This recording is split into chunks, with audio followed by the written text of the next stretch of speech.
ঢাকার কেরানীগঞ্জ কেন্দ্রীয় কারাগারে কারারক্ষী নিয়োগ পরীক্ষায় অনিয়মের অভিযোগ এনে কেন্দ্রীয় কারাগারের বাইরে আন্দোলন করেছে কারারক্ষী নিয়োগ পরীক্ষার পরীক্ষার্থীরা। শাহিন গাজীর পাঠানো তথ্যচিত্রে ডেস্ক রিপোর্ট। ঢাকার কেরানীগঞ্জের কেন্দ্রীয় কারাগারে কারারক্ষী নিয়োগ পরীক্ষায় অনিয়মের অভিযোগ উঠেছে। দিনভর কেন্দ্রীয় কারাগারের বাইরে আন্দোলন করছে কারারক্ষী নিয়োগ পরীক্ষার পরীক্ষার্থীরা।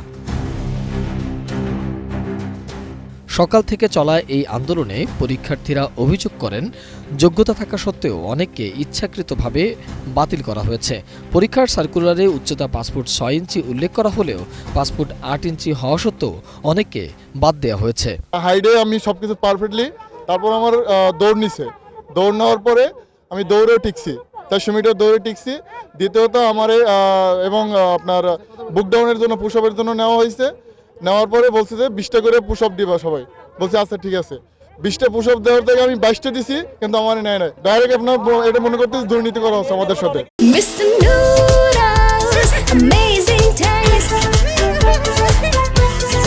মাঠ থেকে আমি অযোগ্য হয়ে বের হয়েছি, কিন্তু আমার থেকে যে অযোগ্য বা আমার সেম লেভেলে যে আছে সে কেন মাঠে থাকবে?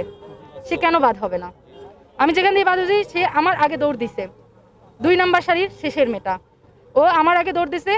ইভেন ও হচ্ছে যে সবার শেষে ছিল দৌড়ে, কিন্তু ওরে রাখা হয়েছে।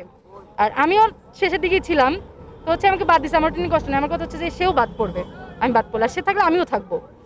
এখন তার কথা মতো হচ্ছে যে সে সেনা সন্তান, তার মুক্তিযোদ্ধা কোঠা আছে, সে নিজে বলেছে এটা মাপের আগে।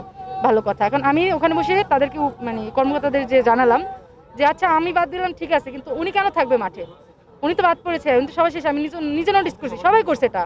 তো সে বলতেছে যে ও পড়ে গেছিল, ও পড়ে গেছে তারপর উঠে দৌড়েছে। আমার কথা হচ্ছে পড়ে গেছে তো বাদ। তবে কারা কর্তৃপক্ষ জানিয়েছেন সকল নিয়ম মেনেই নিয়োগ প্রক্রিয়া সম্পন্ন করেছেন তারা। আমাদের সার্কুলারে বলেই দেওয়া ছিল যে মাঠের মধ্যে 4টা পরীক্ষা হবে।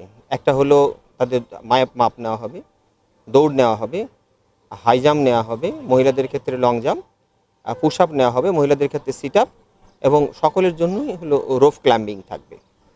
এই ধাপগুলোতে যারা অতিক্রম করবে তাদেরই শুধুমাত্র মেডিকেল পরীক্ষা নিয়ে তাদের স্বাস্থ্যটা দেখে, স্বাস্থ্যের মধ্যে যদি কোনো ত্রুটি থাকে তারপর তাদেরকে বাদ দেওয়া হবে। তো প্রত্যেকটা ধাপেই হলো লোক কিছু কিছু কিছু করে এলিমিনেট হয়েছে। এই এলিমিনেট হয়ে যাওয়ার কারণেই হয়তো যারা বাদ পড়ে গেছে তারা হয়তো বাইরে গিয়ে এই কথাটা বলতে পারে। Desk report, ATN news.